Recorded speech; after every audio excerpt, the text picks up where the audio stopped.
Des milliers de congressistes du RHDP ont convergé le dimanche 22 juin 2025 au stade olympique Alassane Ouattara de Bempey, situé dans la commune d'Anyama, pour écouter le président de la République et le président du parti au sujet de sa candidature à la présidentielle d'octobre 2025. Pour trouver une place assise au sein du stade, les délégations venues des 4 coins de la Côte d'Ivoire et de la diaspora ont occupé les lieux à partir de 2 heures du matin après un contrôle minutieux par les forces de l'ordre et de sécurité. Depuis ici, nous avons eu les véhicules, c'est là qui nous a permis d'être présents à cette heure-là au stade de Bempey.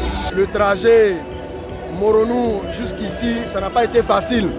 On n'a pas du tout dormi, on a quitté à 21h.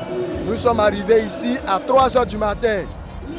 Et même si le président Alassane Ouattara décide de ne plus se présenter, bon, nous allons pousser toujours le candidat qui sera choisi à la victoire. Nous sommes venus au Congrès depuis hier pour montrer que la jeunesse des États-Unis est motivée pour la victoire du président le 25 octobre 2025.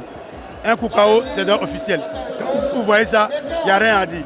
Dans l'attente du coup d'envoi officiel, l'esplanade extérieure se transforme en marché improvisé. Des vendeurs ambulants tentent de tirer profit de l'événement entre gadgets à l'effigie du parti, boissons fraîches et collations. Et fabriquer les sacs à l'époque des clés. À deux ou rien.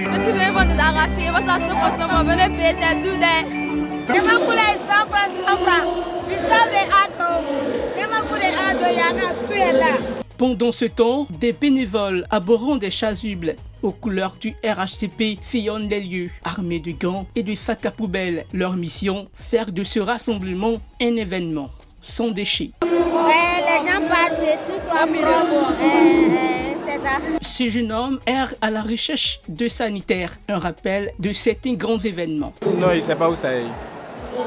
Mais on nous a montré que la toilette se trouve juste là. Bon, il ne sait pas. Bon, on va aller vers la toilette pour voir comment ça se passe là.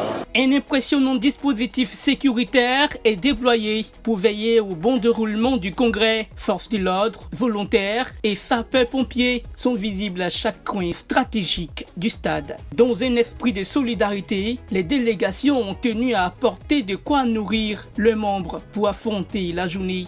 Nous sommes là depuis ce matin au congrès qui a réuni toute la Côte d'Ivoire. Et nous sommes là pour vraiment distribuer la nourriture à nos militants qui ont fait le déplacement depuis hier dans le Boukani. Et on s'assure qu'ils soient vraiment à l'aise pour vraiment suivre de près le discours solennel que le président de notre parti, notre candidat, va nous donner cet après-midi. Aujourd'hui, ce n'est pas une histoire de parti politique, mais c'est une histoire de développement du pays. Parce qu'aujourd'hui, toute la Côte d'Ivoire en a reçu du bien, des retombées du président Alassane. Donc quand j'ai appris cette nouvelle, j'ai décidé de mettre à la disposition de mes frères en les apportant le peu que j'ai. Sur la pelouse centrale, le ministre-gouverneur et secrétaire exécutif du parti, Cissé Ibrahim Bakongo, supervise les derniers préparatifs. Tout doit être prêt pour l'arrivée du président de la République, moment clé de ce deuxième congrès ordinaire. Le comité d'organisation avait prévu plus de 100 000 participants pour cette journée de clôture, après une première journée entamée la veille, le samedi 21 juin 2025, au parc des expositions